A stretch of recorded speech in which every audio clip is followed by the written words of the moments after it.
Hello mga ante, for today's video mga ante, ito nagmamadaling akong umuwi kasi nga mga ante, gutom na ako this time. Galing ako sa work namin mga ante, kaya ito mga ante, may binigay sa akin dito na sibuyas at kamatis mga ante, at bumili na rin ako ng lutong fried chicken kasi gusto kong i-adobo itong fried chicken. Oo, double kill, double cook, ganon. Kaya sa pagdating ko dito mga ante, inihanda ko na agad, naghiwa ko ng mga sibuyas at nag-prepare na ako agad ng panangkap, at ito mga kabusing, chinap-chap ko na ng pinong-pino ayon sa gusto ko. At pagkatapos kong hiwain yung manok, ipa-defer ko na agad yung kawali. Nang mainit na yung kawali mga kabusing, nilagyan ko agad ng mantika na galing sa kapitbahay, at ito nilagay ko ng imbawang kasi umusosok na yung kawali, at nilunod ko na nga dito mga kabusing sibuyas. At pagkatapos ko nilunod ko mga sibuyas kabusing, isinama ko na rin dito mga manok mga kabusing. Oo, yung manok na may pakpak pa balahibo, ganon. Nag-additional ba ako dito ng kamatis mga kabusing kasi libre lang naman binigay sa akin to. Kainusan ko na ng 1 gram na tubig, at nilagyan ko na rin dito ng tuyo para magkaroon ka ng tuyo sa utak. At siyempre mga kabusing, nilagyan talaga natin ng tuyo to para talaga makuha yung lasa at timpla ng ating nilulutong adobo na fried chicken. At siyempre nilagyan ko pa ng ibang pangsangkap dito mga kabusing, gaya ng pamintang durog at suka para matimpla, mabagay yung timpla. At nilagyan ko rin dito ng magic sa buhay. At ito pinakuluan ko muna hanggang sa kumulo mga kabusing. Oh, ang sarap, di ba? Tapos kung pagsama-samahin ng mga adik mga kabusing, at ito pinakuluan ko ng maigi hanggang sa kumulat. Ganito ang itsura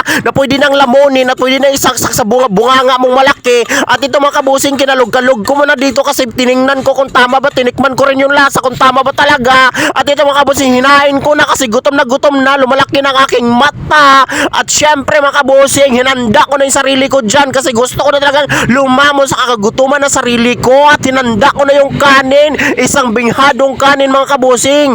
Kaya ito, to the max ng kain. Hanggang dito na lang ang video ko mga kabusing. Abangan nyo na lang sa susunod kung baka makapag-video pa ako.